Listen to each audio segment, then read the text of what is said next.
Assalamualaikum warahmatullahi wabarakatuh. Ahlan wa sahlan, selamat bergabung dalam edisi khusus Majelis Taklim Khairun Nisa Inspiring Program. Salam sehat dan semangat ibu-ibu soleha dan cantik Majelis Taklim Khairun Nisa dan bapak-bapak tamu undangan. Terima kasih telah menyediakan waktunya untuk kembali kita bersilaturahim dan menimba ilmu dalam pertemuan rutin Majelis Taklim Khairun Nisa Senin 18 Oktober 2021 tepat 11 Rabiul Awal. Besok hari istimewa buat kita ibu-ibu umat muslim 12 Rabiul Awal 1443 Hijriah adalah Maulid Nabi Muhammad sallallahu alaihi wasallam. Ya Allah. A'udzubillahi minasyaitonirrajim. Bismillahirrahmanirrahim. Innal hamdalillah nahmaduhu wa nasta'inuhu wa nastaghfiruh wa na'udzubillahi min sururi anfusina wa min sayyiati a'malina. May yahdihillahu fala mudhillalah wa may yudlil fala hadiyalah. Asyhadu alla ilaha illallah wahdahu la syarikalah wa asyhadu anna Muhammadan abduhu wa rasuluh amma ba'd. Yang terhormat Al-Mukarrom Dr. Agus Rahmadi, M. Biomed, MA, dokter dan pemerhati Tibun Nabawi dan Herbal sebagai narasumber kita hari ini, Ibu-ibu, yang sama-sama kita hormati para penasehat Bunda Hajah Rianti, Ibu Neni mungkin belum hadir nanti ya menyusul, Ibu Hajah Ria selaku ketua kita beserta semua ibu-ibu pengurus dan Bapak Ibu jamaah Majelis Taklim Khairun Nisa rahimakumullah.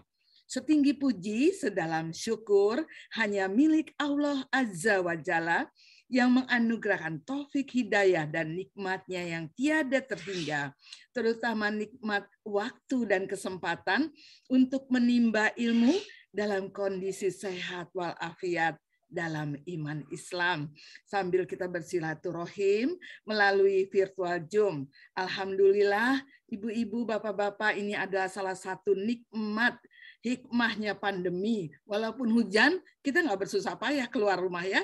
Kita duduk di rumah sudah bisa mendapatkan ilmu. Salawat dan salam semoga senantiasa terlimpah curah pada junjungan kita Nabi Muhammad Sallallahu Alaihi Wasallam beserta keluarganya, sahabatnya yang setia, dan insya Allah kepada kita umatnya yang istiqomah dalam naungan sunnahnya sampai akhir zaman. Amin, amin ya robbal alamin. Bapak Ibu hadirin rahimakumullah, semoga kajian rutin atau ini inspiring program hari ini ya dari Khairun Nisa mendapatkan ridhonya Allah, dibukakan pintu hati dan pikiran kita sehingga dapat menerima ilmunya yang bermanfaat ini. Untuk itu kita awali ya Bapak Ibu dengan membaca Ummul Quran dan doa pembuka majelis. Ala hadihiniyah walikuli niatan soleha. Al-Fatihah. A'udzu billahi minasyaitonir rajim. Bismillahirrahmanirrahim. Alhamdulillahirabbil alamin. Ar-Rahmanirrahim. Maliki yaumiddin. Iyyaka na'budu wa iyyaka nasta'in. Ihdinas siratal mustaqim. Siratal ladzina an'amta 'alaihim ghairil maghdubi 'alaihim waladdallin.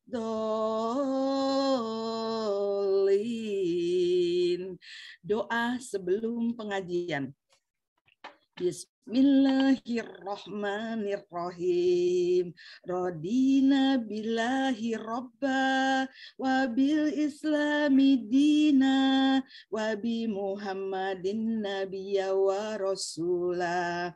Rabbi zidna ilma warzuqna fahma wa alhiqna bisolihin walhamdulillahi rabbil alamin. Amin amin ya rabbal alamin. Ibu-ibu dan bapak-bapak rahimakumullah, hidup di dunia ini adalah sangat singkat dan kita segala sesuatu itu di dunia ini harus dengan ilmu, dan hari ini kita akan mendapatkan ilmu, kunci sukses, selamat dalam kehidupan di dunia dan di akhirat. Harus semuanya kita dengan ilmu agar kita benar jalannya ya Bapak Ibu. Dan saat ini kita akan mendapatkan anugerah kucuran ilmu sebagai dalam acara Inspiring Program bertema Solusi Sehat Alam dan Islami ala Rasulullah Shallallahu Alaihi Wasallam yang akan dipaparkan oleh yang terhormat Dr. Agus Rahmadi, MBiomed, MA. Ini adalah pertemuan perdana kita dengan beliau ya di Majelis Talim Khoir Indonesia. Beliau kelahiran Jakarta 26 Agustus 1976. Masih muda belia, 45 tahun. Ilmunya tapi luar biasa, Masya Allah. Seorang dokter lulusan Universitas Diponegoro, Magister Fakultas Kedokteran Universitas Indonesia, jurusan Medik konsentrasi onkologi, di samping gelar akademis lainnya di bidang pengkajian Islam, konsentrasi agama, dan kedokteran. Masya Allah. Beliau adalah owner dari dokter di klinik sehat Jakarta, Tangerang, dan Bekasi, dan sebagai dosen di Fakultas Kedokteran UHAMKA, pengarang buku yang memadukan ilmu kedokteran dan dari kedokteran dan sudut agama, Al-Quran dan hadis Nabi. Masya Allah, tabarakallah ya. Luar biasa ini narasumber kita hari ini. Ibu, kalau kita profil beliau ini kita bacakan, mungkin satu hari nggak habis nih. Banyak banget. Jadi itu singkatnya ya. Masih banyak lagi. Itu langsung kami, dan ini saya perlu bacakan informasi ini bagus sekali. Saya dapatkan dari Ibu Rini, beliau mengenai panduan pengobatan tinjauan medis dan alami, panduan pengobatan berbagai penyakit, solusi medis, alami, dan herbal tidak pernah semudah dan selengkap ini. Dirangkum dari pengalaman Dr. Agus Rahmadi, MBiomed, MA, selama lebih dari 19 tahun sebagai dokter dan pemerhati herbal. Ya, jadi ibu-ibu boleh mendapatkannya nih, konten terkini dan seterusnya.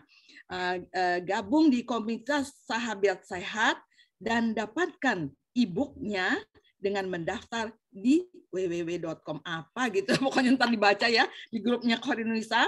Mari ibu-ibu, bapak-bapak bergabung bersama komunitas Sahabat Sehat atau KSS untuk meraih manfaat seputar pengobatan sehat Islami dan alami. Masya Allah. Dan keuntungannya, Bapak Ibu, keuntungan bergabung menjadi anggota KSS adalah 1, gratis seminar bulanan by Zoom yang dikirim lewat WhatsApp. 2, akses materi kesehatan secara Islami dan alami bisa di-download secara gratis. Akses konsultasi online dengan dokter klinik sehat. Dan yang terakhir, yang keempat paling menarik, diskon transaksi online. Masya Allah, tabarakallah. Baik, langsung saja kami haturkan kepada yang terhormat Dr. Agus Rahmadi, MBiomed, MA, untuk memaparkannya. Terima kasih. Silakan Bapak. Terima kasih Ibu Yani, luar biasa semangatnya ini ya. Jadi saya merasa paling muda sendiri nih saya di sini ya. Ya baik, bismillahirrahmanirrahim. Assalamualaikum warahmatullahi wabarakatuh. Waalaikumsalam. Alhamdulillah, alhamdulillahi rabbil alamin. Alladzi khalaqal mauta wal hayata liyabluwakum ayyukum ahsanu amala. Asyhadu an la ilaha illallah wa asyhadu anna Muhammadan abduhu wa rasuluh la nabiyya ba'da. Allahumma shalli ala Muhammad wa ala ali Muhammad. Qala Allah ta'ala fil Qur'anil Karim. A'udzu billahi minasy syaithanir rajim. Bismillahirrahmanirrahim. Wa idza maridtu fa huwa yashfin. Shadaqallahu alazim. Senang rasanya bisa bertemu dengan Bapak dan Ibu sekalian yang luar biasa, menyempatkan waktu untuk kajian ilmu. Mudah-mudahan Allah angkat derajatnya, ya Allah berikan kebaikan di dunia dan di akhirat. Dan hari ini kita bersyukur Allah masih memberikan begitu banyak nikmat, nikmat iman kita, nikmat Islam kita, dan satu lagi nikmat yang sering kita lupakan yaitu nikmat sehat. Mudah-mudahan yang hadir di sini diberi kesehatan oleh Allah, dan bagi yang sakit mudah-mudahan disembuhkan oleh Allah. Salawat serta salam kita sampaikan kepada contoh terbaik kita, suri tauladan kita, Nabi besar Muhammad sallallahu alaihi wasallam, dan juga para keluarga, para sahabat, para tabi'in dan juga pengikutnya yang setia. Mudah-mudahan kita bisa mendapatkan syafaatnya di yaumil akhir nanti. Amin ya rabbal alamin. Ya, saya izin sharing ke Bapak dan Ibu sekalian di sini. Saya masih banyak kekurangan. Nanti mohon dikoreksi, mohon diperbaiki, atau mungkin ada yang kurang sempurna, mohon disempurnakan. Ya, hari ini saya sharing tentang konsep pengobatan yang dihubungkan dengan secara Islami, alami, sesuai dengan tuntunan Nabi. Nah, bahasanya begitulah kira-kira. Ya, saya izin share screen Bu Yani ya. Sudah terlihat? Silakan. Ya. Sudah terlihat belum, Bu Yani? Ya, sudah Pak. Sudah terlihat. Sudah, alhamdulillah. Baik, sebelum saya mulai, saya ingin bercerita dulu nih, Bu. Jadi ada sebuah kisah. Kisah ini terjadi ketika Rasul ingin berperang. Kemudian rapat. Dalam rapat itu ingin ditunjuk siapa yang menjadi panglima perangnya. Kemudian ditunjuklah, disepakatilah panglima perangnya Ali bin Abi Thalib. Ali bin Abi Thalib. Namun pada saat pertemuan tersebut Ali tidak hadir. Kemudian Rasul bertanya kepada para sahabat, kemana ini Ali kok tidak hadir? Salah seorang sahabat menjawab, ya Rasulullah, Ali sedang sakit mata ya Rasulullah. Maka Rasul memerintahkan, hadapkanlah Ali kepadaku. Ada sesuatu yang unik di sini. Apa yang dilakukan oleh Rasulullah? Ternyata Rasulullah meludahi matanya Ali bin Abi Thalib. Dan sembuhlah sakit matanya Ali bin Abi Thalib. Jadi sakit mata, Rasul pernah mengobati sahabatnya dengan cara meludahinya dan sembuh lagi. Ini menarik ini. Sakit mata diludahi dan diobati oleh Rasulullah dan sembuh. Ya. Terlepas dari ludahnya Rasul itu berkah, tapi Rasulullah juga manusia biasa yang bisa kita kaji. Ada apa ini dengan air liur? Kok bisa sembuh? Ternyata setelah saya pelajari dari sisi kedokteran, ternyata air liur itu mengandung banyak enzim. Salah satunya adalah lisosim. Lisosim itu ternyata memiliki efek antibiotik alamiah. Boleh jadi matanya Ali bin Abi Thalib karena masih muda, kemungkinan dia sakit konjungtivitis. Ini analisis saya. Bukan sakit katarak. Maka boleh jadi konjungtivitis adalah penyakit mata merah yang disebabkan oleh kuman. Maka dengan hadirnya air liur, maka membunuh bakteri tersebut dan sembuhlah sakit matanya Ali bin Abi Thalib. Dari sinilah saya berpikir, waduh, ini Rasul aja ngeludahin ini. Saya pengen coba praktekkan ke praktek saya. Ternyata tidak ada satu pasien pun yang mau saya ludahin. Padahal saya pengen mencoba ini, ternyata nggak ada yang mau. Waduh, saya coba kemana ini ya? Kebenaran pada suatu waktu istri saya pernah sakit mata. Waduh, kesempatan ini saya ludahin ini ya, kesempatan. Cuman habis dalam keadaan tidur aja. Lagi tidur, saya coba ludahi itu. Habis itu marah-marah gitu. Ternyata istri saya sendiri pun marah-marah ketika diludahi. Nah, ternyata hal ini juga luar biasa. Cuman saya ingatkan, jangan kalau meludahi habis makan cabai, wah itu bisa jerit-jerit orang. Atau habis makan jengkol sama pete, wah itu tetap nggak enak lagi. Atau giginya berlubang, itu akan berdampak. Nah, ini adalah satu hal contoh bahwa Rasulullah pernah mengobati sahabat. Dan ini buat saya cukup menarik. Cukup menarik kalau kita kaji lebih dalam. Nah, ini sebagai pendahuluan saja bahwa konsep pengobatan dari Rasulullah pun ada. Ya, cuman kadang-kadang kita tidak ngeh atau tidak tahu ternyata banyak loh konsep pengobatan tibun nabawi atau pengobatan cara. Itu pendahuluan. Nah, sekarang coba saya ajak Ibu dan Bapak kita merenung dulu tentang fenomena kesehatan dibandingkan dengan zamannya Rasul. Kalau zaman Rasulullah, ada seorang tabib yang dikirim dari Mesir, itu praktek di Madinah selama kurang lebih 2 tahun. Itu tidak ada pasiennya sama sekali. Sampai si tabib itu bingung, kok nih rakyat Madinah sehat semua gitu. Ini jangan-jangan nggak mau berobat ke saya. Akhirnya dia survei ke rumah-rumah dan ternyata sehat. Sampai akhirnya tabib tersebut pulang kembali ke Mesir karena nggak ada yang mau berobat. Itu di zaman Rasul.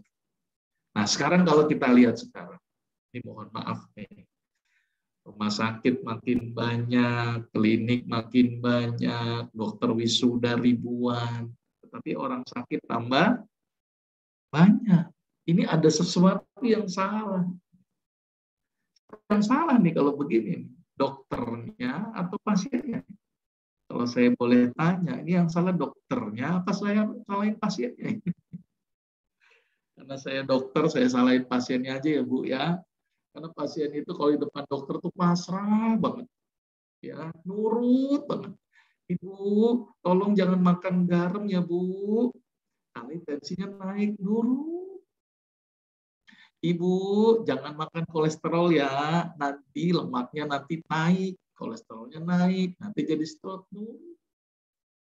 Ya, ini mungkin dalam batin nih, saya dalam batin saja. Ini kalau saya resepin racun tikus, ini mungkin pasiennya nelen itu, saking percayanya sama dokter. Nah, ini yang jadi permasalahan gitu ya. Intinya begini, masyarakat akan sehat. Masyarakat akan sehat kalau masyarakat paham tentang kesehatan. Kalau ditanya seperti apa konsep sehat yang benar, maka kita sebagai umatnya Rasul akan menjawab, sehat yang hakiki, sehat yang benar adalah yang sesuai dengan tuntunan Nabi. Maka kalau pengen hidup sehat, contohnya ada.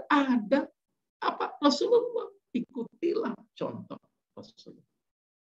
Maka itu hari ini saya berdoa, mudah-mudahan masyarakat Indonesia sehat semuanya dan tidak ada yang sakit. Amin apa enggak, Bu? Amin apa enggak? Amin Ustaz, amin ya Rabbal alamin. Berarti kalau diaminin nanti rumah sakit sepi, dokter nganggur dong, Bu. Amin. Oh iya, berarti diaminin nih dokternya nih ya, biar nggak banyak pasien ya berarti ya. Nah ini jadi dilema ini, nanti gimana kalau sehat semuanya? Nah, itu harapannya adalah dokter tidak hanya mengobati pasien, tetapi juga dokter harus memberi edukasi kepada masyarakat tentang bagaimana konsep kesehatan, bagaimana mengajarkan masyarakat obatin penyakit yang enteng-enteng dengan cara-cara yang sederhana. Ajari pola-pola sehat. Salah satu pola sehat yang diajarkan yang paling bagus adalah dengan mengikuti apa yang Rasul lakukan. Buktinya apa? Rasulullah sehat. Rasulullah sakit itu hanya 2 kali saja. Ya, ketika mau meninggal gitu ya, dan Rasul juga pernah demam atau terkena panah, ya, atau terkena racun. Itu pernah Rasulullah mengalami kondisi sakit. Jadi hal ini menunjukkan bahwa ada contohnya.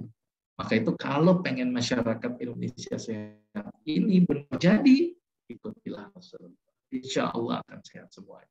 Dan mudah-mudahan benar-benar terwujud nih masyarakat yang sehat, baik jasmani maupun rohani. Ya, Ada satu hal yang cukup penting dalam konsep landasan kesehatan kita. Ini yang harus kita coba pahami dengan benar. Tadi saya menyampaikan di awal, wa idza maridtu fahuwa yasfin. Jika aku sakit, maka Allah lah yang menyembuhkan aku. Ini perkataan Nabi Ibrahim yang luar biasa. Ini yang kadang-kadang pasien ini kadang-kadang terjebak. Mohon maaf, terjebak. Penyembuh itu pada prinsipnya adalah Allah. Obat, dokter tidak menyembuhkan. Mereka hanya sebuah wasilah saja. Maka itu saya tulis gede-gede. Obat tidak menyembuhkan. Yang menyembuhkan Allah. Obat bisa menyembuhkan atas izin Allah. Allah menyembuhkan tidak perlu izin obat. La ilaha illallah. Saya tulis. Karena banyak masyarakat menganggap bahwa, oh saya sembuh loh gara-gara minum obat. Oh saya sembuh loh gara-gara berobat ke dokter. Khawatir jebak dalam ciri. Ini yang harus diwaspadai. Karena logikanya, ini saya akan ajarkan logika, bahwa sebenarnya bukan dokter dan obat yang menyembuhkan. Saya ajak berpikir nih Ibu dan Bapak sekalian. Misalnya ada luka di tangan, koreng besar. Dokter akan meresepkan obat namanya antibiotik, anti radang, anti nyeri. Ditulis tuh. Antibiotik dikasih salep, anti radang dikasih salep, mungkin ditambah obat minum. Obat itu hanya mengurangi infeksi kalau ada infeksi dan mengurangi peradangan kalau ada peradangan. Timbul pertanyaan. Terus yang nyuruh kulit luka tadi merapat dari terbuka menjadi rapat. Siapa yang nyuruh itu rapat? Oh, misalnya itu membelah. 1 menjadi 2, 2 menjadi 4, 4 menjadi 8. Sehingga rapat. Pertanyaan lagi. Siapa yang menyuruh sel membelah? Bisakah kita nyuruh sel membelah? Sel, ayo membelah. Sel, jangan membelah. Nggak bisa. Jangankan nyuruh sel, nyuruh jantung berhenti aja nggak bisa kita. Jantung tolong berhenti sebentar dong, nggak bisa. Berarti ada sesuatu yang mengatur hidup kita. Sel membelah secara otomatis, sel darah putih bergerak menuju kuman. Siapa yang menyuruh sel darah putih bergerak? Ada sesuatu yang mengatur dalam tubuh kita. Kita sebenarnya tuh hidup dalam tubuh kita itu sudah nikmat loh, sudah enak sekali. Karena kita sudah tidak disibukkan dengan mengatur tubuh kita. Coba kalau hidup kita disibukkan ngatur, makan roti, ayo lambung tolong kerja, ya, tolong usus siapkan, pankreas tolong produksi insulin, minum air putih, ayo ginjal jangan lupa ini akan masuk air, ya, terus paru-paru tolong terus napas, sibuk mikirin lambung, sibuk mikirin ginjal, sibuk mikirin paru-paru, lupa mikirin jantung. Kira-kira gimana? Mati kita. Ternyata hidup kita itu sudah dibikin enak oleh Allah. Semuanya dibikin otomatisasi. Maka sangat anehlah kita kalau kita tidak menjadi hamba-hambanya Allah yang pandai mensyukuri. Maka itu diabadikan dalam surat Ar-Rahman. Fabi ayyi ala'i rabbikuma tukadziban. Maka nikmat Tuhan kamu manakah yang kamu dustakan? Kita sudah enak loh dikasih badan kita.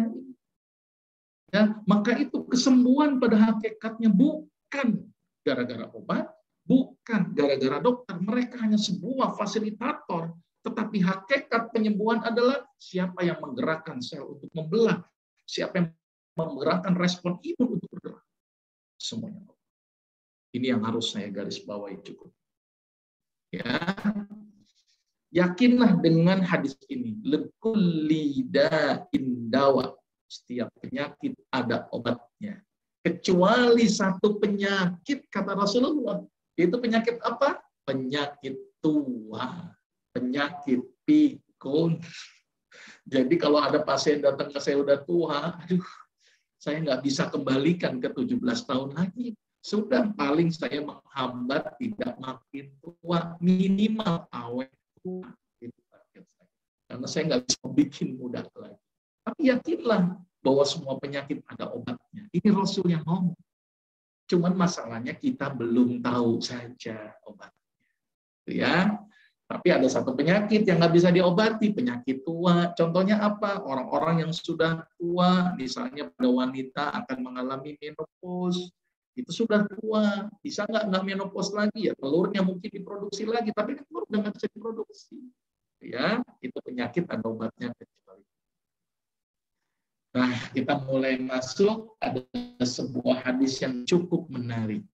Man ahya sunnati faqad ahabbani. Wa man ahabbani kana ma'i fil jannati. Ya, ini keren ini hadis ini, ya, hadis ini sangat luar biasa. Rasul bilang nih, barang siapa yang menghidupkan sunnahku, ya, kebiasaan-kebiasaanku, perintah-perintahku, maka itulah bentuk cinta dia kepadaku, kata Rasulullah. Kalau dia cinta kepadaku, maka akan bersama Rasulullah di surga Allah. Maka itu hari ini kita belajar tentang bagaimana hebatnya sunnah-sunnah Nabi. Ya, kita mulai belajar. Ya, intinya pada apa sih pola hidup itu? Pola hidup sehat, intinya adalah pada pola pikir, pola makan, pola tidur, pola sikap atau kebiasaan. Saya merangkumnya menjadi 4 yang saya akan utarakan satu persatu. Ya, pola pikir ini cukup penting. Yang pertama apa? Jangan stres. Nah, ibu-ibu, bapak-bapak, tolong, ini masa pandemi, masa sulit, ya kan? Jangan stres, karena stres menurunkan respon imun. Dan obat stres cutinya satu. Ala bidzikrillahi tatma'innul qulub. Dengan mengingat Allah, dengan berzikir, maka hati kita menjadi tenang. Ini luar biasa. Nah, sekarang ini banyak orang yang stres, dan bahkan kadang-kadang ketika saya berobat itu, mohon maaf, saya sering nanya, ibu lagi stres? Enggak dok, saya enggak stres. Rata-rata pandangan aku dirinya stres. Sampai-sampai saya pernah survei dulu waktu di kedokteran, sama beberapa orang gila, saya tanya itu orang gila, Bapak gila? Ternyata orang gila menjawab, semuanya bilang saya tidak gila. Ternyata orang stres juga begitu. Ternyata kadang-kadang dirinya tidak paham kalau sebenarnya dia stres. Ya, maka itu kunci yang pertama, banyaklah berzikir, maka kita tidak stres. Kunci yang kedua apa? Tabassumuka fi wajhi akhika shadaqah. Senyummu di hadapan saudaramu sedekah. Banyaklah senyum. Ini buat ibu-ibu penting mencegah dari awet tua tadi. Karena kalau senyum ini nariknya ke atas. Nah, kalau nggak senyum ke bawah gini, cepat tua. Coba deh percaya sama saya. Jadi kalau nggak pengen cepat banyakin senyum. Senyum ini. Karena orang yang senyum ternyata dalam beberapa penelitian mampu. Nah, ini penting aktivasi endorfin. Apa itu endorfin? Hormon yang fungsinya bikin kita bahagia. Hormon yang fungsinya kan pemakai senyum bagus sekali untuk hipertensi. Senyum bagus sekali untuk orang-orang yang stres. Senyum bagus sekali untuk orang-orang yang imunnya menurun. Maka itu mulai sekarang Ibu perbanyaklah tersenyum. Ada sebuah penelitian cukup menarik. Orang yang senyum sehari 20 kali dan setiap kali senyum minimal 20 detik, maka endorfin keluar. Jadi mulai sekarang Ibu, Bapak, biasakanlah tersenyum. Naikin ini bibir. Senyum beda sama ketawa. Kalau ketawa itu biasanya atau kejadian-kejadian yang lucu. Tetapi kalau senyum untuk semua keadaan. Lagi sedih, bisa senyum, tapi sulit untuk tertawa. Lagi ada yang nagih hutang, senyum aja. Ya. Nah, itu tanda keikhlasan. Nah, senyum itu ternyata berespon kepada kesehatan. Orang-orang yang rajin senyum, imunnya bagus. Orang-orang yang rajin senyum, tensinya tidak terlalu tinggi. Bahkan saya pernah ada kasus, ada seorang pasien, nggak turun-turun tensinya, bingung saya. Ya udah saya suruh senyum sehari 20 kali. Dengan izin Allah ternyata tensinya turun. Gitu ya. Tapi senyumnya senyum yang ikhlas. Bukan senyum kalau melihat orang melarat, senyum-senyum. Melihat orang susah, senyum-senyum. Itu dihindari. Itu. Ya, senyum yang berefek adalah senyum yang lahir dari hati, ikhlas. Ini pola yang pertama, pola pikir. Ya, ini efek saja ya. Beberapa jurnal, ini saya tampilkan beberapa jurnal penelitian.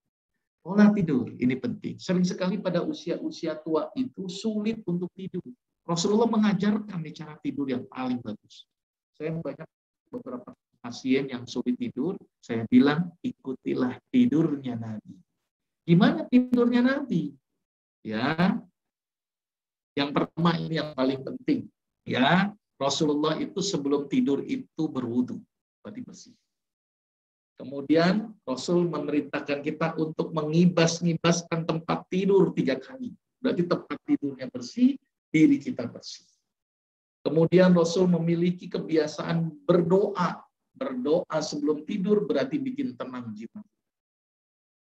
Rasul juga punya kebiasaan mematikan lampu atau diganti lampunya yang redup. Karena ternyata lampu yang redup sangat bagus untuk merangsang hormon melatonin. Hormon apa itu? Hormon yang bikin kita pules. Dan hormon itu akan berespon kalau kita tidurnya tidak terang. Dan satu lagi yang penting, tidurnya Rasulullah adalah tidur miring ke kanan. Ya, Allah sangat tidak suka, Rasul juga tidak suka orang yang tidur tengkurap. Ya, apalagi telentang, itu bisa menyebabkan kematian. Telentang, telen obeng, telen kunci, mati. Mendingan telen nasi, itu yang paling aman. Ya, maka itu Rasul punya kebiasaan tidur miring ke kanan. Kenapa harus tidur miring ke kanan? Ternyata dari sisi aspek manapun tidur miring ke kanan banyak sekali manfaat. Dari aspek ekonomi, tidur miring ke kanan 1 kasur muat 5. Kalau telentang 1 kasur paling muat 3. Dari sisi kerapian, tidur miring kanan rapi. Suami kanan, istri kanan, anak kanan rapi. Coba suami kanan, istri kiri, anak nungging. Kerapian dimulai dari tempat tidur. Dan dari sisi kesehatan, itu luar biasa. Tidur miring ke kanan menyebabkan jantung letaknya lebih tinggi, sehingga nutrisi ke otak menjadi lebih optimal. Tidur miring ke kanan, ternyata paru-paru jadinya tidak terdesak, karena yang sebelah kanan dominan. Tidur miring ke kanan, lambung tidak terdesak. Hati merupakan organ terbesar letaknya. Jadi ternyata tidur miring kanan dari sisi kesehatan luar biasa. Yang bikin kita pules karena otak sebagai pusat saraf dengan aliran darahnya yang meningkat, maka itu orang yang banyak sujud dan tidur miring ke kanan, nutrisi ke otaknya menjadi efektif, dan ini kunci mencegah kita tidak mudah pikun. Karena kenapa? Ketika tidur miring ke kanan dan ketika sujud, jantung letaknya lebih tinggi dari otak, sehingga nutrisi ke otak menjadi lebih efektif. Ini saya sarankan buat ibu-ibu dan bapak-bapak supaya tidak gampang pikun. Salah satunya adalah tidur miring ke kanan, memperbanyak sujud. Sama satu lagi yang penting, menghafal Quran. Karena ternyata Quran itu sangat bagus untuk mengaktifasi sinap di dalam otak. Nah ini pola tidur Rasulullah. Ya, Rasul menjadikan siang untuk bekerja, malam untuk istirahat. Ya, terus kemudian berwudu tadi sebelum tidur dan tidur miring ke kanan. Ya, terus kemudian Rasul merekomendasikan tidur itu habis sholat Isya. Karena kenapa? Dari sisi kesehatan habis sholat Isya. Karena melatonin terproduksi dari jam 8 malam sampai jam 12 malam. Maka itu kalau orang sudah lewat tidurnya dari jam 12 malam, itu akan berdampak apa? Melatonin tidak terproduksi lagi. Jadi kepulesannya tidak optimal. Maka tidur yang paling bagus itu adalah habis sholat Isya. Tidurnya jam 8 atau jam 9 maksimal, dan bangunlah di sepertiga. Karena Rasul bilang, jangan berbincang-bincang setelah. Kemudian sepertiga malam lakukanlah sholat tahajud, karena pada saat itu dari jam 12 malam sampai jam 6 pagi terjadi peningkatan kortisol. Kortisol adalah hormon yang bikin jantung berdetak cepat, pembuluh darah menjadi ciut, bikin euforia. Ketika berlebihan dia akan berdampak buruk. Maka reduksilah dia dengan tahajud. Jadi kebiasaan Rasulullah ternyata dari sisi kesehatan sangat luar biasa. Ya, ini tolong matikan lampu kalau kita tidur. Karena tadi hormon melatonin, hormon yang bikin kita tidur pules. Nah, ini kadang-kadang kita keasikan sinetron, terus-terusan lupa ini ya, sama tidur. Mendingan dibalik. Tidur dulu, nanti mau nontonnya kajian subuh. Nah, itu lebih afdol gitu ya. Baik, nah ini penelitian saja bahwa ternyata ada hubungannya dengan tidur dan melatonin dan mereduksi stres. Ya. Oke, ini tidurnya Rasul.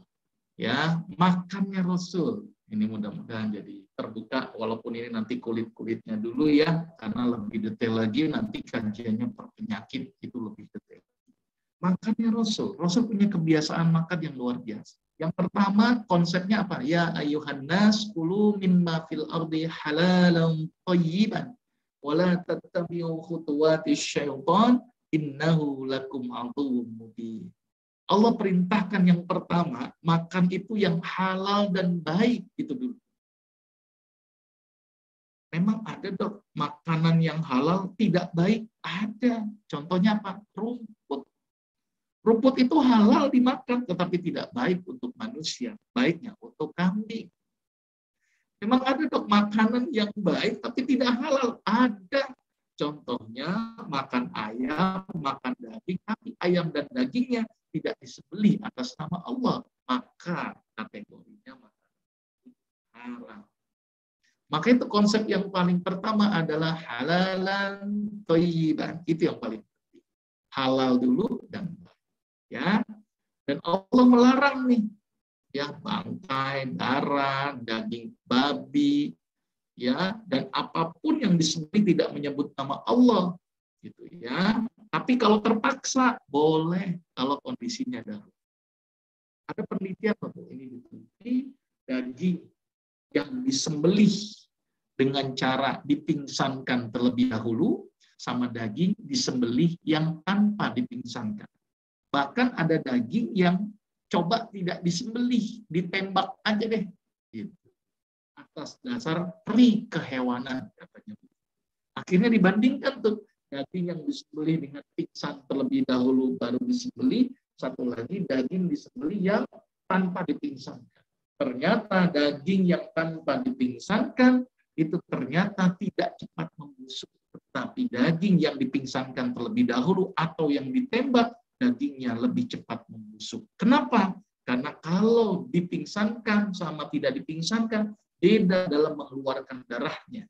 Ketika dia tidak dipingsankan masih dalam keadaan sadar, maka ketika disembelih jantung masih kontraksi, otot masih kontraksi, sehingga semua darah akan keluar secara optimal. Ketimbang dengan yang dipingsankan, ketimbang dengan yang ditembak. Hal ini menunjukkan bahwa luar biasa ini ajaran Islam tentang konsep menyembelih saja ternyata mengalami perbedaan. Bahkan ada lagi penelitian juga, orang yang makan alkohol akan berdampak kerusakan pada hati. Ini menunjukkan bahwa ternyata terjadi peningkatan SGOT, SGPT, walaupun penelitian ini masih pada tinggi. Maka itu kenapa sesuatu yang haram itu Allah haramkan, pasti lebih banyak mudaratnya ketimbang maslahatnya. Maka tinggalkanlah barang-barang haram. Ya. Terus kemudian pola makan Rasulullah, nah ini penting lagi. Kadang-kadang mohon maaf kita sering ikutin pola makan diet ala-alanya. Ada pola makan ala golongan darah, ada pola makan ala artis, ada namanya diet ketosis, ada lagi diet ini, diet ini, diet ini. Padahal kita punya diet yang luar biasa. Apa yang dilakukan oleh Rasulullah? Tadi kan halal dan baik, Terus yang kedua apa? Wa kulu washrabu wa la tusrifu. Makan dan minum tetapi jangan berlebihan. Itu konsep yang kedua. Patokannya nggak berlebihan seperti apa? Nah, dilanjutkan ini.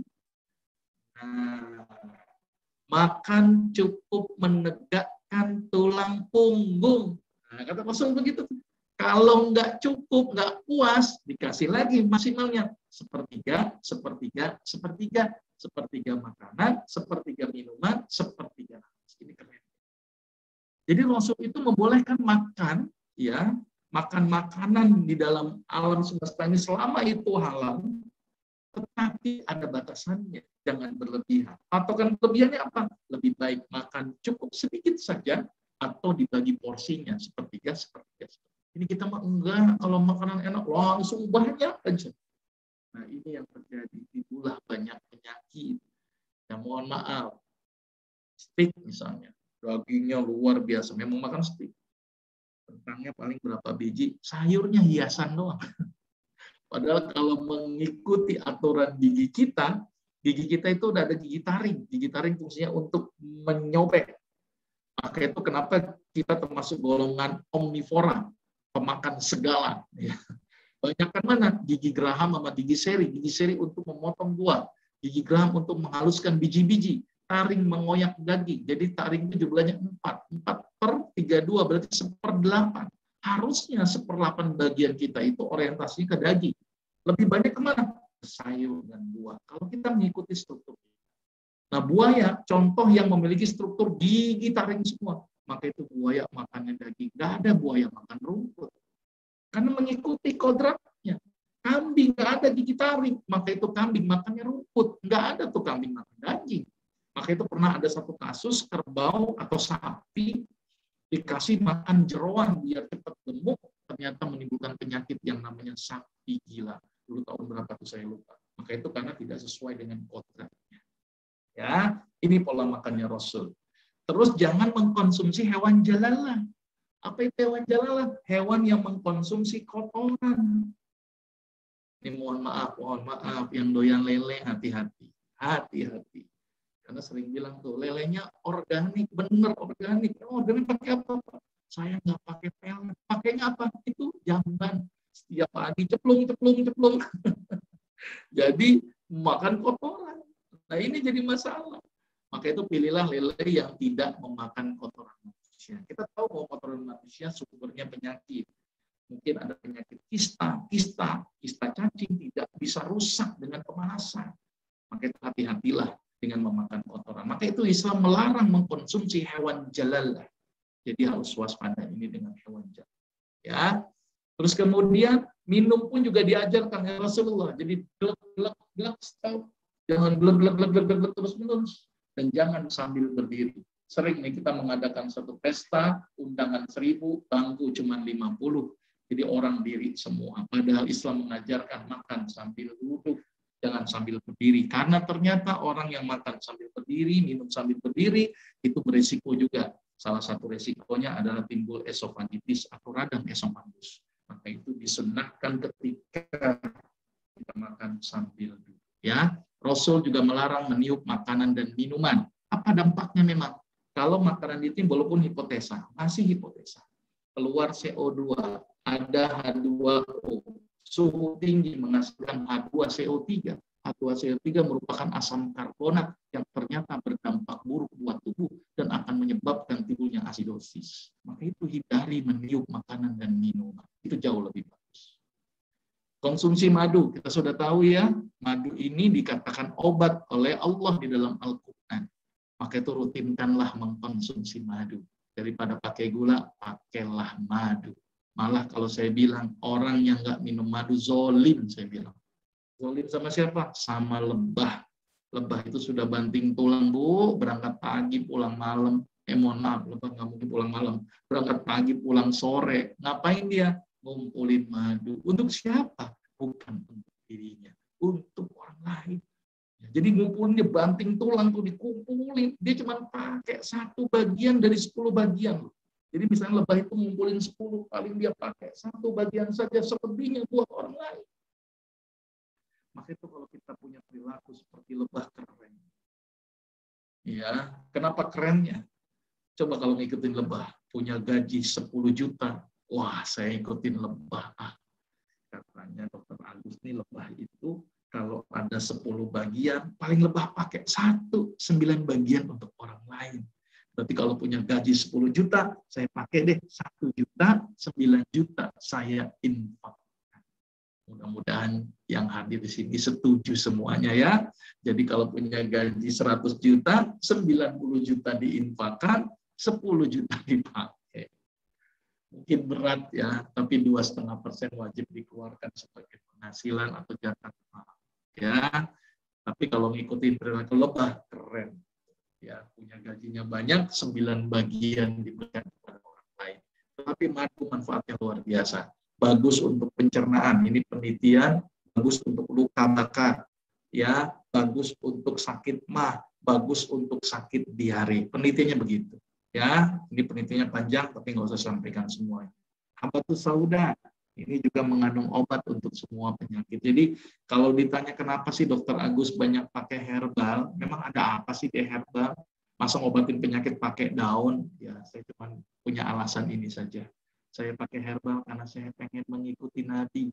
Nabi banyak merekomendasikan herbal. Bagaimana sakit paru-paru dengan menggunakan Al-Quds Al-Bahri. Bagaimana sakit pinggang dengan menggunakan kayu cendana India. Bagaimana Nabi mengobati dengan subrun, sana, dan sebagainya. Artinya banyak sekali herbal-herbal yang direkomendasikan oleh Nabi. Jadi kalau Nabi saja merekomendasikan herbal, sangat aneh kalau saya tidak merekomendasikan herbal. Jadi saya pakai herbal karena saya cinta kepada Nabi dan saya ingin mencontoh apa yang Nabi rekomendasikan. Termasuk ini, saya rutin memberikan habatus sauda karena Rasul bilang habatus sauda mengobati semua penyakit kecuali kematian. Apa-apa yang datangnya dari Allah dan Rasulnya, sami'na wa ata'na. Jangan sami'na wa pikir-pikir dulu. Nah ini yang sering terjadi, kebanyakan mikir. Tapi apa yang disampaikan oleh Allah dan Rasulnya, ini sangat bermanfaat. Tidak ada kerugian di dalam. Ya, ini efek jintan hitam sebagai anti asma. Ya. Kurma kita sudah tahu bahwa kurma akan mencegah dari racun dan sihir. Rutinkanlah konsumsi kurma 7 butir. Ya, efeknya banyak sekali. Kurma mengandung kalium sehingga dia bagus untuk kontraksi otot. Kurma mengandung triptopan. Triptopan nanti di dalam tubuh akan dirubah menjadi serotonin. Serotonin merupakan neurotransmitter otak. Dan neurotransmitter otak bagus, maka mood kita menjadi bagus, otak menjadi lebih baik. Maka itu kalau seandainya kita gampang marah-marah, nah coba rutinin kok. Mudah-mudahan nggak gampang marah-marah. Dan mudah-mudahan nggak kena racun dan sihir. Bahkan Maryam ketika mau melahirkan Nabi Isa pun konsumsi kurma. Kenapa? Ternyata kurma mengandung zat yang mirip sekali dengan oksitosin yang berperan apa? Berperan pada kontraksi rahim. Supaya apa? Supaya proses kelahiran menjadi lebih baik. Nah, mungkin saya menyuruh beberapa penelitian ke mahasiswa saya bagaimana efek kurma terhadap kasus melahirkan. Ternyata sangat membantu pembukaan. Ya. Nah, ini penelitian-penelitian saja bahwa kurma itu bagus loh untuk antiinflamasi, anti kanker. Ya, ini contoh pengobatan kurma untuk penyakit jantung. Jantung kan kita tahu otot jantung merupakan otot lurik, dia butuh kalium yang tinggi. Sumbernya adalah dari kurma salah satunya. Ya, saya kulit-kulitnya dulu ya karena kajian secara detail nanti dalam sesi yang berbeda. Ya, saatnya yang terakhir adalah pola sikap atau kebiasaan Nabi. Yang pertama, Nabi sangat menjaga kebersihan. Allah berfirman di dalam Al-Quran, Innallaha yuhibbut tawwabina wa yuhibbul mutatahhirin. Allah sangat cinta orang-orang yang taubat dan orang-orang yang selalu mensucikan diri atau toharoh atau membersihkan diri. Ya, berwudu. Saya pernah ada kasus pasien sinusitis, dia tidak mau operasi, saya suruh ikuti wudunya cara Nabi. Gimana? Istinsyaq, hirup. Wow. Hirup. Dengan izin Allah hasilnya bagus. Dan ternyata istinsyaq hampir sama dengan satu proses di dalam medis namanya nasal irrigation atau irigasi nasal dengan pakai spet. Hampir sama, tapi Islam mengajarkan istinsyaq. Sehari minimal 5 kali, setiap kali wudhu 3 kali. Berarti bersih sekali nih hidupnya. Jadi kita nggak gampang ngupil, ya. Karena kalau ngupil kan bikin lecet dan bikin mimisan. Ya, apalagi kalau ngupilnya pakai jempol, aduh, tambah lagi rusak itu nanti hidungnya ya. Maka itu Rasul mengajarkan berwudu. Ya, sunnah fitrah ini penting. Khitan, mencukur bulu kemaluan, mencabut bulu ketiak. Ini perilaku yang sederhana tapi luar biasa efeknya. Saya ulangi lagi, mencukur bulu kemaluan, mencabut bulu ketiak. Tolong jangan dibalik. Mencabut bulu kemaluan, mencukur bulu ketiak. Ternyata kalau bulu kemaluan dicabut sakit, maka itu dicukur aja. Nah, ini sering terjadi kasus keputihan pada wanita disebabkan karena parasit yang namanya Sarcoptes KBI. Dan itu sangat senang sekali daerah-daerah yang rimbun. Maka itu Islam mengajarkan tolong mencukur bulu kemaluan. Berapa lama dok waktunya maksimal? Jangan setiap hari, ya, nggak nunggu ya. Maksimal 40 hari sekali. Tolong bulu kemaluan itu dicukur. Karena kita tahu bahwa sumber parasit yang namanya Sarcoptes KBI itu bersumber dari bulu-bulu yang lembab. Termasuk ketiak ini tolong dicabut saja. Karena kita tahu banyak penggunaan tawas untuk supaya tidak bau badan. Tawas gitu ya. Tapi tawas itu akan menyebabkan hambatan kepada pengeluaran keringat. Sehingga dikhawatirkan timbulnya infeksi pada jaringan limfe di sekitar ketiak yang disebut dengan limfadenitis. Maka itu yang terbaik nggak usah pakai tawas. Yang paling bagus adalah cabut itu. Ya, karena dulu itu supaya ketika dicabut maka kelenjar keringatnya semakin bisa lebih. Ya, ini sunnah fitrah. Memotong kuku, kita tahu manfaat memotong kuku, memendekkan kuku. Ya, nah ini hubungan antara kebersihan dan imun sistem. Ini jurnal saja. Olahraga, Rasul merekomendasikan olahraga. Ya, di antaranya adalah berenang. Berenang ini luar biasa. Saya banyak sekali ngobatin kasus asma, kasus saraf kejepit itu dengan cara berenang. Satu-satunya hadis yang Rasul katakan tapi Rasul tidak pernah melakukannya, yaitu hadis berenang. Tapi apa yang dikatakan Rasulullah itu adalah wahyunya Allah juga. Ya. Mungkin saat ini belum ada nih, tapi manfaat di kemudian hari. Termasuk berenang, sangat luar biasa, bagus untuk asma. Bagus juga untuk orang yang memiliki kasus saraf kejepit atau gangguan di daerah tua. Ya, salah satunya olahraga. Ini penelitian bahwa olahraga meningkatkan imun. Baca Quran. Nah, ini dahsyat lagi ini. Ya. Jadi sudah mulai usia segini nih harus banyak baca Quran. Wa nunazzilu minal Qur'ani ma huwa syifa wa rahmah lil mu'minin. Jadi ingat bahwa Quran ini obat dan rahmat bagi orang yang yakin, mukmin. Seorang yang yakin, karena kalau nggak yakin nggak bisa. Ya, syifa itu obat untuk semua aspek, baik obat fisik maupun obat psikis. Dan ada penelitiannya loh, ini penelitiannya. Sel kanker yang dibacakan Quran, sel kankernya tidak mengalami pembelahan. Nah, ini penelitiannya, keren loh ini. Walaupun ini masih di level uji praklinis atau uji laboratorium. Tapi hal ini menunjukkan bahwa ternyata mereka berespon loh. Maka itu benar tuh di dalam Al-Quran. Yusabbihu lillahi ma fis samawati wa ma fil ardh. Semua makhluk di muka bumi ini bertasbih. Bakteri bertasbih, virus bertasbih, sel bertasbih, sel darah putih bertasbih, gunung bertasbih, batu bertasbih, semuanya bertasbih kepada Allah. Maka ketika dibacakan ayat-ayat Al-Quran dia tunduk. Maka itu kenapa penelitian ini menunjukkan bahwa sel kanker tidak mengalami proliferasi dan diferensiasi ketika dibacakan ayat. Maka itu tolong rutinkan baca ayat. Berapa lama dan berapa banyak dok? Ya, saya sih merekomendasikannya 2 juz per hari. Karena ada satu hadis yang mengatakan Al-Quran itu bisa berefek sifat kalau dibacakan 50, 100, atau 200 ayat. Ya, dan itu kira-kira kurang lebih 2 juz per hari. Mereka one day 1 juz, sekarang one day 2 juz. Itu lebih keren lagi ya. Berpuasa kita tahu ya manfaatnya.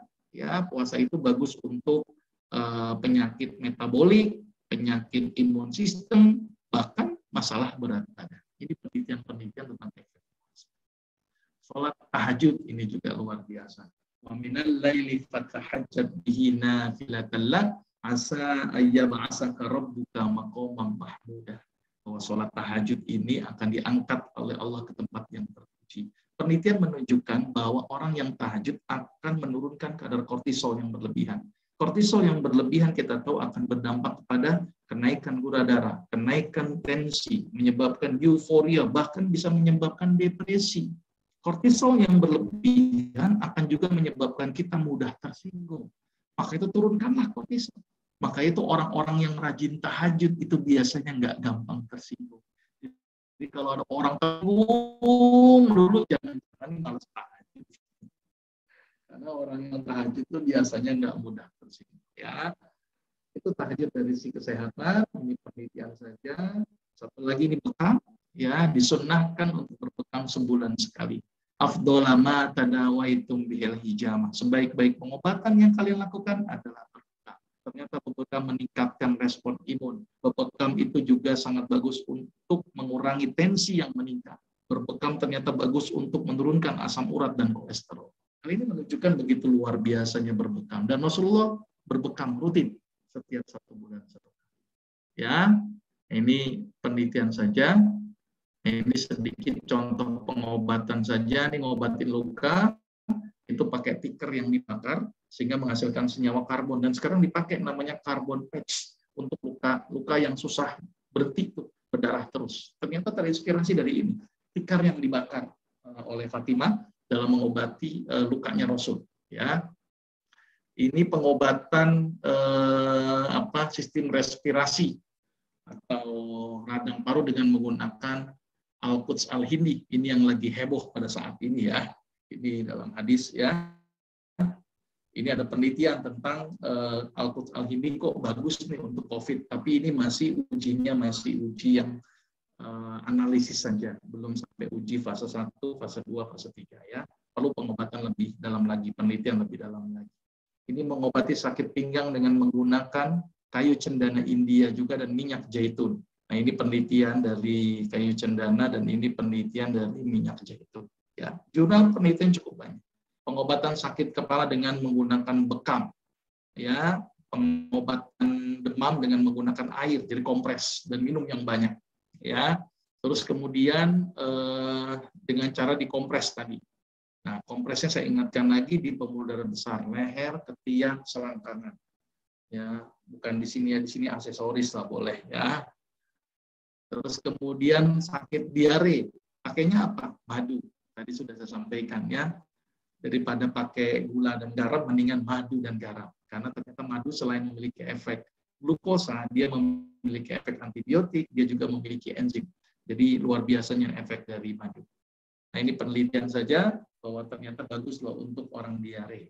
Ya, bagus juga untuk orang yang sakit mah. Dia membunuh Helicobacter pylori sebagai penyebab timbulnya sakit gastrik. Ini sakit perut. Ya, ini dengan menggunakan kencingnya unta. Ya, jadi kencingnya unta satu-satunya kencing yang boleh diminum kencingnya unta. Ya, kencing yang lain jangan ya, karena itu najis ya. Nah, ini penelitian bahwa ternyata kencing unta itu memiliki efek pelindung dari si lambung. Ini penelitian pada tikus yang ada lukanya di lambungnya, kemudian diminumkan kencingnya unta. Ternyata sangat bagus ya, tidak makin rusak lambungnya. Ini pengobatan sakit lambung dengan menggunakan wars dan minyak zaitun. Ini efek dari minyak zaitun. Masalah kutu, Rasul punya solusi, yaitu dengan cara digundulkan saja. Jadi nggak usah pakai pedipok ya, karena dia bersifat neurotoksik ya, atau racun buat saraf. Mungkin itu yang bisa sedikit saya sampaikan saja untuk sebagai awalan pendahuluan bahwa ternyata hebat loh Nabi kita. Kenapa nggak kita contoh Nabi kita? Ya, contoh perilakunya, contoh pola hidupnya, contoh makannya, contoh tidurnya. Banyak sekali yang bisa dicontoh dalam pengobatan. Cuman masalahnya memang masyarakat kita banyak yang belum tahu. Maka tugas kita adalah memberitahu. Ya, harus mengasih tahu. Termasuk dengan acara-acara seperti ini. Ternyata hebat sekali loh Rasulullah.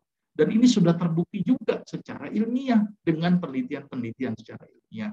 Cuman memang butuh disebarluaskan. Mudah-mudahan ini bisa bermanfaat. Selebihnya mungkin nanti tanya jawab saja supaya lebih interaktif. Dan mohon maaf kalau tadi saya masih banyak kekurangan ya. Mudah-mudahan bermanfaat. Saya akhiri. Assalamualaikum warahmatullahi wabarakatuh. Ya, waalaikumsalam warahmatullahi wabarakatuh. Terima kasih Ya. Dokter Agus Rahmadi. Baik, kita buka pertanyaan ya, dokter. Ini apa dari ibu-ibu yang sudah siap?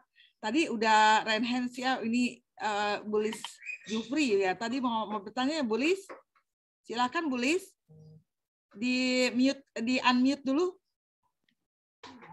Maaf Bu, tadi saya ini kepala.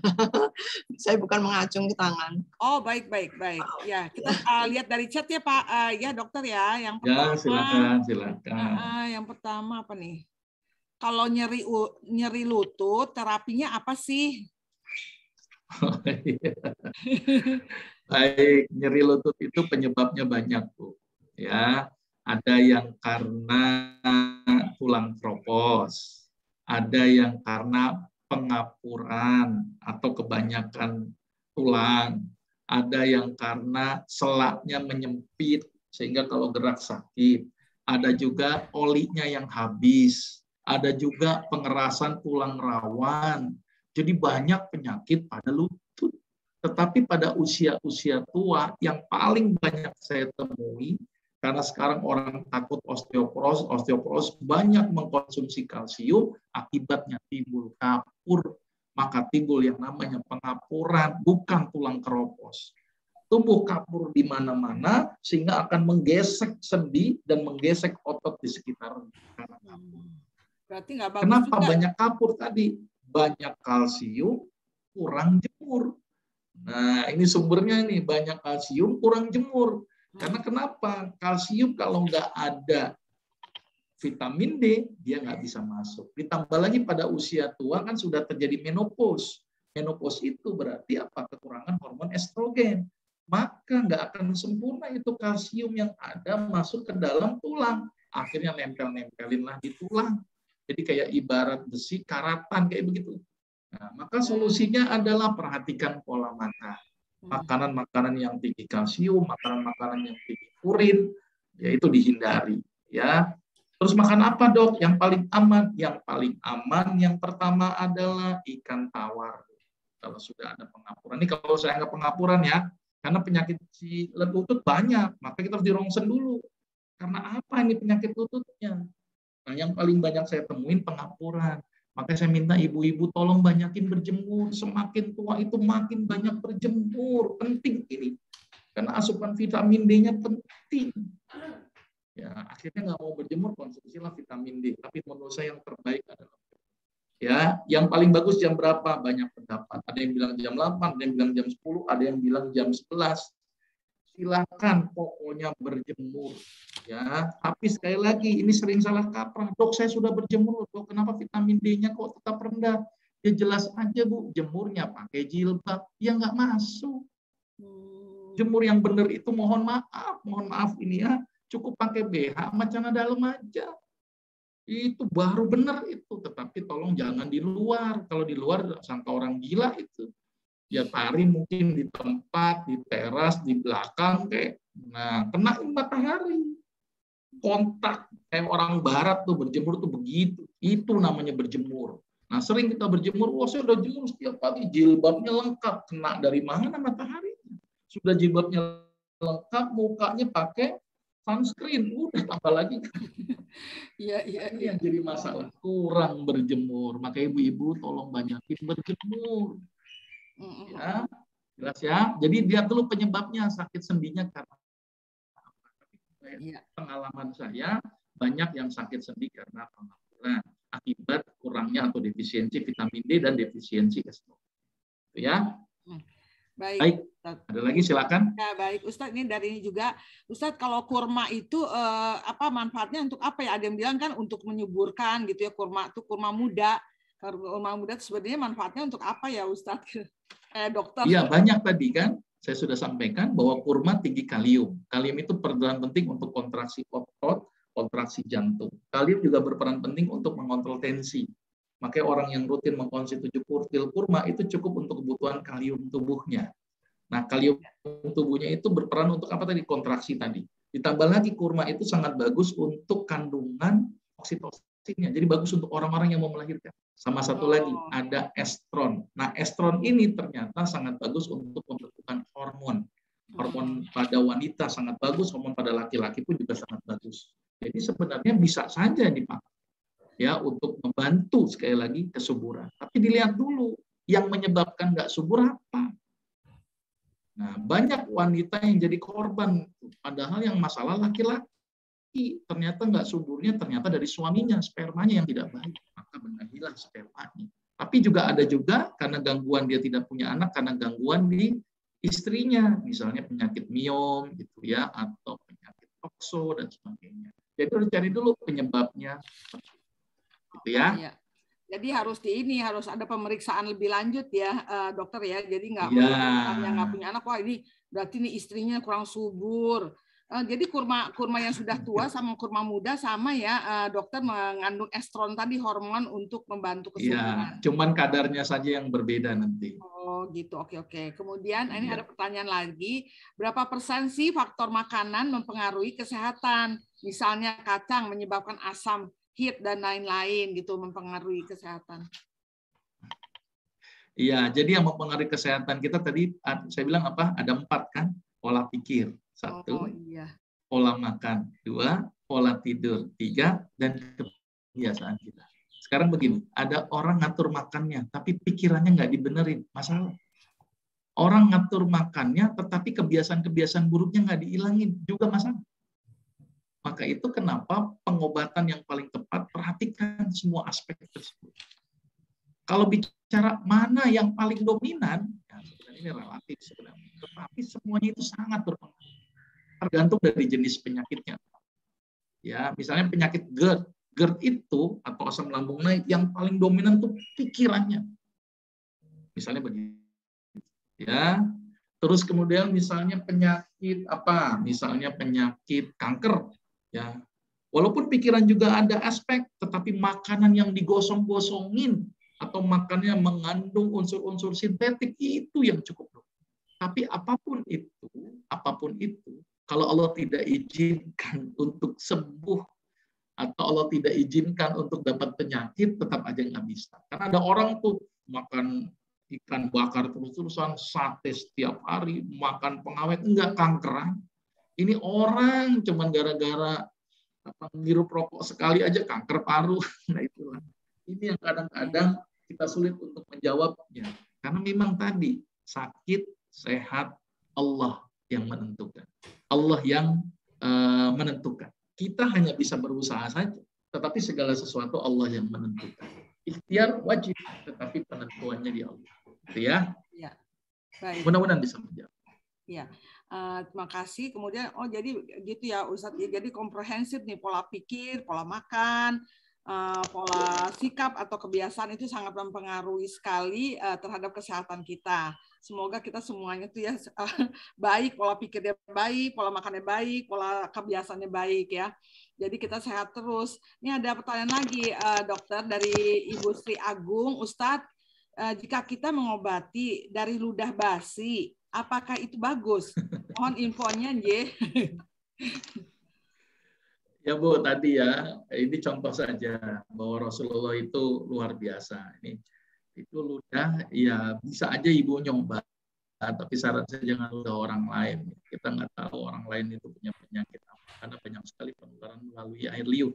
Jadi harus waspada. Ya, jadi kalaupun misalnya mau ludah ya untuk diri kita sendiri aja. Misalnya Ibu punya bisul, tempelin aja pakai ludah.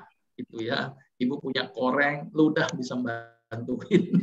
Tapi jangan diterapkan ke orang lain ya. Dan pastikan juga air ludah kita tidak mengalami perubahan dari sisi banyak kuman. Misalnya gigi berlubang tuh. Itu gigi berlubang kumannya banyak. Ludah kita pasti akan mengandung banyak kuman. Nah, itu harus diwaspadai. Jadi pastikan kualitas dari ludah kita. Ya, dan pastikan juga kita tidak ada penyakit-penyakit menular. Itu yang paling penting. Ya. Baik, terima kasih. Semoga terjawab. Ya. Kemudian dokter, saya juga pengen nanya nih, kalau zaman dulu kan kita sama orang tua kita ya, buah-buahan itu kan buat cuci mulut ya, habis makan kita buah-buahan udah cuci mulutnya. Ternyata tuh buah-buahan katanya harusnya di awal sebelum makan nasi begitu. Jadi gimana tuh dokter penjelasannya? Benar Bu, benar. Jadi buah itu yang paling bagus adalah di awal. Karena kenapa? Karena penyerapan buah itu waktunya cepat sekali. Setengah jam sudah terserap oleh tubuh. Prosesnya nggak panjang. Maka itu di awal. Kalau di akhir itu sudah campur-campur sama makanan, prosesnya jadi lebih panjang lagi. Jadi yang paling bagus kalau melihat dari efek manfaatnya adalah sebelum makan. Jadi benar Bu, sebelum Padahal makan. dulu ya orang tua kita tuh jarang sakit loh dokter. Tapi makan buahnya tuh nanti buat cuci mulut. Katanya mana buahnya nih buat cuci mulut begitu. Tapi sekarang ternyata ilmunya sebelum makan loh kita buah-buahan ya. Tapi ya mungkin bagus lah. Orang tua kita itu Bu, orang tua kita kenapa jarang sakit Bu? Ya ternyata orang tua kita hebat. Hebatnya apa? Bukan masalah salah naruh buahnya, bukan. Orang tua kita rajin bergerak, satu. Rajin bergerak, ya, ke sawah, nyuci pakaian, halamannya luas, nyapu halaman yang begitu luar biasa, anaknya banyak, nggak ada yang bantuin, gerak luar biasa. Satu. Yang kedua, banyak cara-cara alami. Contohnya apa? Kerokan. Kerokan itu dahsyat sekali. Saya itu kalau sakit, sekarang obatnya kerokan. Itu cara-cara alami itu. Pakai bawang, anak demam, tempelin di demam, gini kan. Ya, ternyata tidak banyak intervensi. Ditambah lagi orang zaman dulu, variasi makannya itu sangat sedikit, nggak kayak zaman sekarang. Dulu paling banter apa sih Bu? Tiwul, gitu kan. Iya, terus apalagi yang itu yang pecel, kayak gitu Bu. Jadi kalau sekarang udah berubah Bu, fast food, junk food. Iya, pola-pola perubahan itu yang jadi terjadi. Tambah lagi dulu sedikit sekali untuk apa senyawa-senyawa sintetik, ya kan? Dan zaman dulu juga dokter susahnya minta ampun Bu. Jadi iya benar. Jadi ternyata respon imun yang bekerja. Nah sekarang ini apa-apa obat. Dampaknya jadi imun kita. Iya. Benar-benar. Itu bukan anti obat. Dalam beberapa kasus obat dibutuhkan. Tetapi kalau apa-apa obat, maka tubuh kita tidak bisa adaptif. Ini jadi masalah.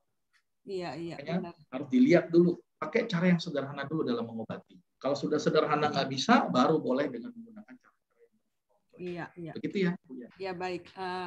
Berarti memang benar ya dulu tuh emang banyak gerak. Itu juga anak-anaknya dikasih tugas. Ini kamu kerjain ini, semuanya dapat tugas. Ya baik. Ini ada pertanyaan lagi nih dari Ibu Diana. Assalamualaikum Ustadz. Kalau madu dan minyak kelapa bisa untuk mencegah osteoporosis dan osteoartritis apa tidak? Ya, jadi begini. Kalau ada osteoporosis, saya terangkan dulu tentang penyakit ya Bu ya. Osteoporosis itu berarti tulangnya keropos. Kenapa tulangnya keropos? Karena pertama, karena sudah tua, maka asupan estrogen dan progesteronnya sangat sedikit. Sehingga pembentukan tulangnya jadi tidak sempurna. Jadi, tulang akan sempurna itu kalau ada pertama kalsium, yang kedua vitamin D, yang ketiga hormon estrogen, yang keempat magnesium dan fosfor. Nah, pada orang-orang yang tua ada satu kekurangannya, estrogennya udah enggak nih kalau pada ibu-ibu. Karena kenapa? Sudah mulai berkurang jauh karena sudah menopause. Nah, jadi solusinya bagaimana tadi? Ya udah minimal estrogennya diganti dengan estrogen alami. Apa sumber estrogen alami? Bengkoang, biji bunga matahari, ubi ungu, terong bulat, itu contoh-contoh makannya mengandung fitoestrogen. Nah, jadi kasih itu banyakin berjemur sama makan kalsium. Apa sumber kalsium yang paling bagus? Ikan teri basah, susu. Nah itu contoh sumber-sumber kalsium. Jadi kalau tulang keropos, solusinya gimana? Berikan kalsium. Ya. Kalau tadi pengapuran kan jangan terlalu banyak kalsium, tapi kalau tulang keropos berikan kalsium, kasih fitoestrogen, banyakin berjemur. Nah, maka tidak akan terjadi tulang keropos. Gitu ya.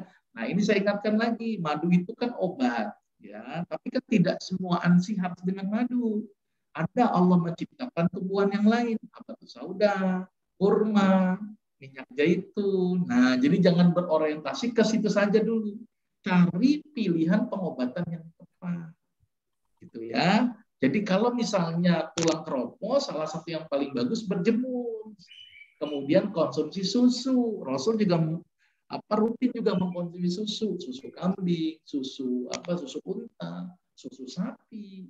Ya, itu penting. Tapi ingat, kejadian sekarang ini bukan hanya tulang keropos ternyata, karena kebanyakan kalsium itu sering terjadi. Ya, kira-kira begitu ya Bu ya. Jadi harus dipastikan dulu, ya, ibu ini dan harus tepat. Jangan apa-apa, wah madu aja, apa-apa madu, hati-hati nanti.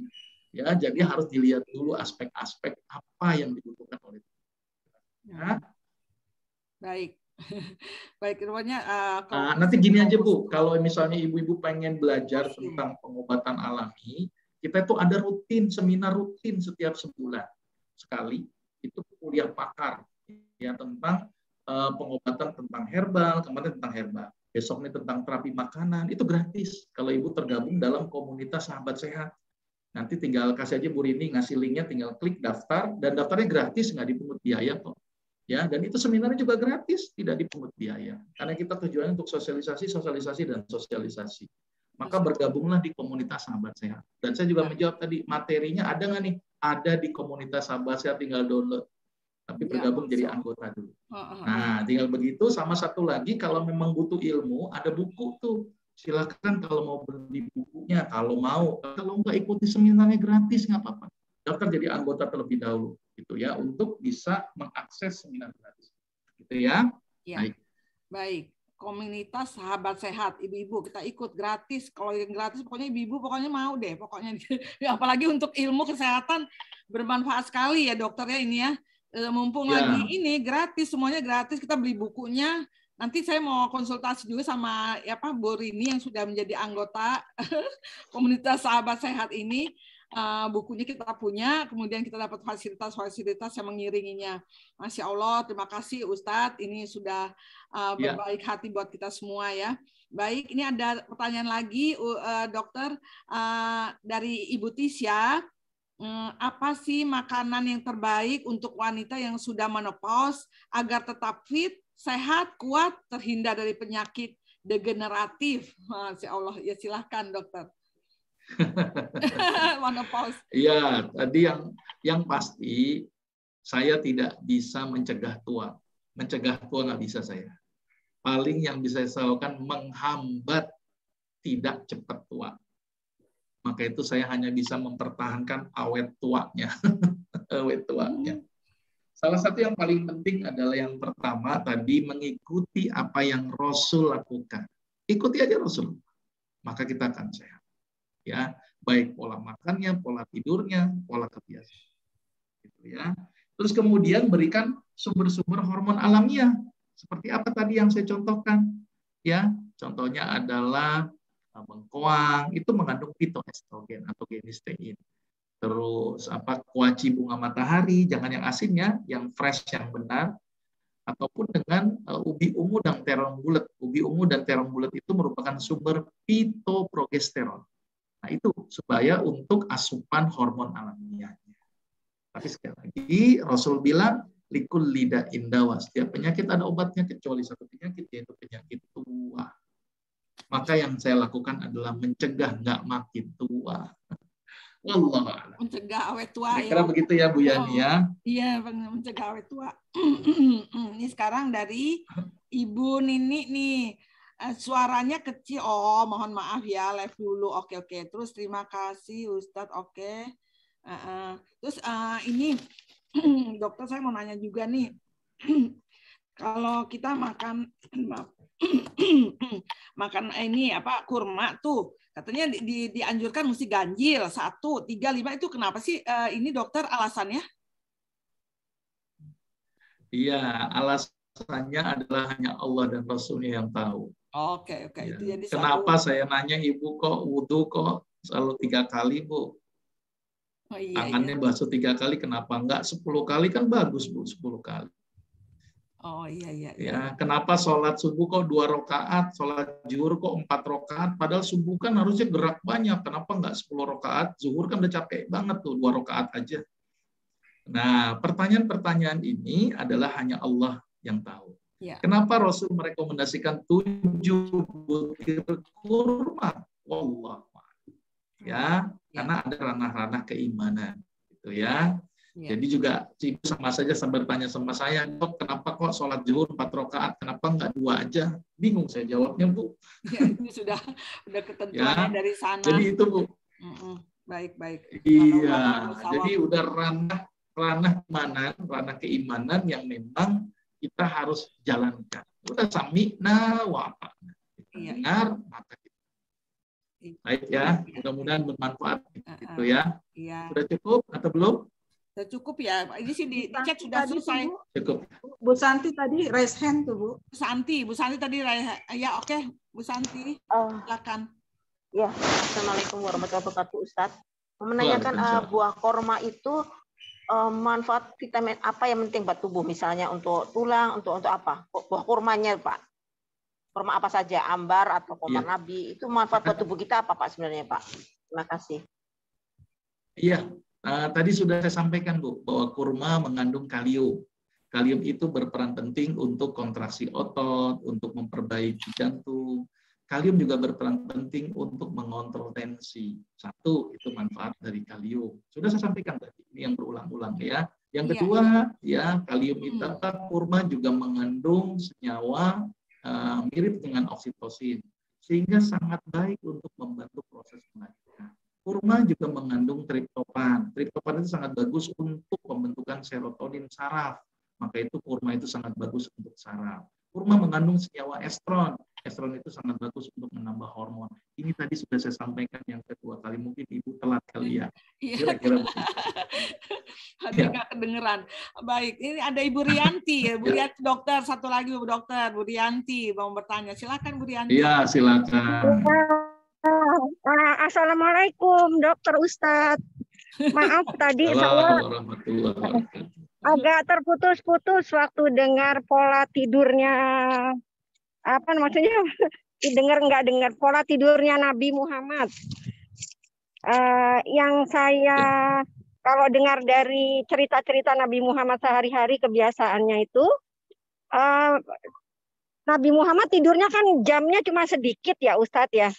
Dari mulai kalau dihitung dari tahajudnya mulainya dari jam 1, jam 2 gitu terus sampai subuh dia nggak tidur lagi. Lalu nanti begitu juga seterusnya ya sampai tahajud lagi. Kalau dari kesehatan kita harus tidur 8 jam untuk sehari gitu Ustadz. Itu gimana tuh Pak Ustadz dokter? Iya, kita kaji secara matematika sekarang ya. Ada hadis tadi yang saya sampaikan, Bu Rianti sudah lihat hadisnya tadi? Hadisnya sudah dilihat, Bu Rianti? Belum, tadi saya sambil pergi nih Pak, jadinya nggak bisa lihat di HP jelas, maaf. Baik. Saya coba share lagi ya hadisnya ya, biar Ibu tahu. Kita akan hitung waktu ya. Nah, ini sudah lihat hadisnya Bu di sini? Ya, lihat. Yang tidak ya itu. Sebentar Bu, biar Ibu tahu. Jadi biar tahu itu hitungannya. Nah, kalau Ibu kan ada masalah teknis hitung-hitungan nih. Nah, kita hitung waktu ya. Sebentar. Nah, ini sudah lihat tuh. Hadis ini hadis sahih. Ya. Rasulullah itu punya kebiasaan tidur habis sholat Isya. Ya, suka tidur habis sholat Isya. Kan hadisnya bilang begini, Rasulullah tidak suka tidur sebelum sholat Isya dan berbincang-bincang setelahnya. Tidak suka berbincang setelah Isya. Maka itu Rasul punya kebiasaan bangun itu habis sholat Isya, tidur habis sholat Isya. Kecuali di bulan Ramadan, Rasul tidur larut malam. Jelas Ibu? Maka kira-kira waktu tidur Rasul kira-kira jam berapa? Berarti jam 8. Kira-kira kalau Isya jam 7 gitu ya. Dan Rasul akan lama waktunya di tahajud ya. Tahajud itu range-nya kan ada 1/3 malam awal, 1/3 malam tengah, 1/3 malam akhir. Dalam beberapa hadis ya, Rasulullah itu memiliki kebiasaan di 1/3 malam terakhir. Nah, berarti kita akan hitung waktu malam. Kapan 1/3 malam terakhir? Ya, 1/3 malam terakhir itu sekitar jam 2. Ya, berarti hitungannya jam 8 sampai jam 2 berapa jam? Kita hitung 6 jam. 8 sampai jam. Iya, nah. Jam 2 6 jam. Dan itu sudah cukup dalam hitungan medis. Tidur kita 6 sampai 8 jam. Dan satu lagi, Rasulullah juga punya kebiasaan tidur qailulah. Pernah tahu Ibu pernah dengar qailulah? Belum. Ya, Rasul punya kebiasaan qailulah, tidur siang hari sebentar. Ada beberapa riwayat setelah sholat Jumat, ada yang beberapa riwayat sebelum sholat zuhur. Artinya tidur dibolehkan setelah waktu duha. Setelah duha. Kurang dari itu dilarang untuk tidur. Tidur pagi hari dan tidur sore hari adalah tidur yang dilarang oleh Nabi. Maka hitungan tidur Rasul cukup, kecuali bulan Ramadan atau ada aktivitas-aktivitas rapat yang menyebabkan Rasul tidur larut malam. Tetapi Rasul juga punya kebiasaan tidur qailullah. Maka hitungan medisnya sangat-sangat cukup tidurnya. 6 sampai 8 jam. Jelas Ibu Rianti? Oh iya. Jelas. Jelas. Jadi jam 8 udah tidur malam ya. Terima kasih banyak ya, Dok. Ya, sama-sama. Iya, baik dokter. Ada satu lagi nih dari Ibu Ria nanya, Dokter Agus, saya suka buat jus kurma dicampur dengan yogurt, rasanya enak sekali. Apakah bermanfaat ya dari sudut kesehatan? Bagus, silahkan. Kalau tidak punya diabetes, bagus. Yogurt bagus, kurma bagus. Tapi dilihat lagi ya, kalau punya penyakit diabetes atau gula harus waspada. Karena kurma dan yogurt itu bisa menghasilkan gula dalam jumlah yang tinggi. Jadi harus dilihat, kalau tidak ada apapun sangat bagus. Kurma tadi sudah saya sebutkan manfaatnya, susu juga sudah saya sebutkan manfaatnya, apalagi dilakukan proses fermentasi, itu bagus. Jadi silakan teruskan. Iya, begitu ya, ibu-ibu, sudah cukup atau sudah cukup ya, udah hampir ini. Nanti kayaknya masih kurang sih, nanti untuk pertemuan selanjutnya kali ya. Masih banyak pertanyaan nih dokter. Rupanya antusias daripada ibu-ibu sangat besar terhadap kesehatan, alhamdulillah. Tapi kita maaf terbatas waktu ya, ibu-ibu, mungkin lain waktu. Dan sekarang nih dokter, mohon kita tutup dengan doa ya. Ilmu yang dokter paparkan diakhiri dengan doa untuk kita semua. Semoga kita selalu sehat, selalu dimudahkan segala urusan. Pokoknya dokter yang ini deh, pimpin doa kita kali ini. Silakan. Baik. Bismillahirrahmanirrahim. Alhamdulillahirabbil alamin. Allahumma shalli ala Muhammad wa ala ali Muhammad. Allahumma inna nas'aluka salamatan fid din wa afiyatan fil jasad wa ziyadatan fil ilmi wa barakatan fil rizqi wa taubatan qoblal maut wa rahmatan indal maut wa maghfiratan ba'dal maut. Allahumma hawin alaina fi syakaratil maut wan najata minan nar wal afwa indal hisab. Ya Allah, ya Tuhan kami, ampunilah dosa-dosa kami, dosa ibu bapak kami, dosa saudara-saudara kami, ya Allah. Ya Allah, ya Tuhan kami, berilah kami selalu petunjuk jalan yang Engkau ridhoi, ya Allah. Ya Allah, jadikanlah sisa usia kami menjadi sisa umur yang bermanfaat, ya Allah. Sisa umur yang bisa berbakti kepada Engkau, ya Allah. Rabbana zalamna anfusana wa illam taghfir lana wa tarhamna lanakunanna minal khasirin. Ya Allah, ya Tuhan kami adalah hamba yang selalu berbuat kesalahan, ya Allah. Berilah panduan darimu, ya Allah. Dan mudahkanlah kami dalam menjalankan atau mengikuti sunnah-sunnah Nabi-Mu, ya Allah. Rabbana atina fid dunya hasanah wa fil akhirati hasanah wa qina azabannar. Walhamdulillahi rabbil alamin. Assalamualaikum warahmatullahi wabarakatuh. Waalaikumsalam warahmatullahi wabarakatuh. Alhamdulillah, dengan amin yang mujibah sailin, dengan doa kita tadi, maka punah sudah seluruh rangkaian acara kajian hari ini spesial inspiring program ya dari Majelis Taklim Khairun Nisa. Hari ini jazakumullah khairan katsiran kepada dokter kita, narasumber kita, Dr. Agus Rahmadi, M.Biomed, MA, atas ilmunya, Masya Allah ya, kita kembali ke alam. Semoga dokter selalu diberi nikmat sehat dan sukses selalu dimanapun ya, Dr. Agus Rahmadi, M.Biomed, MA. Semoga kita ketemu lagi ya dokter. Dan Insya ibu-ibu Allah. perlu kami sampaikan khusus untuk tanggal 1 November Senin ya, kajiannya kita itu mulainya pukul 13 dengan Ustadz Ahmad Susilo. Ya, karena beliau jadwalnya sangat penuh sekali, maka kita dapat yang pukul 13. Tolong dicatat ya, khusus untuk 1 November.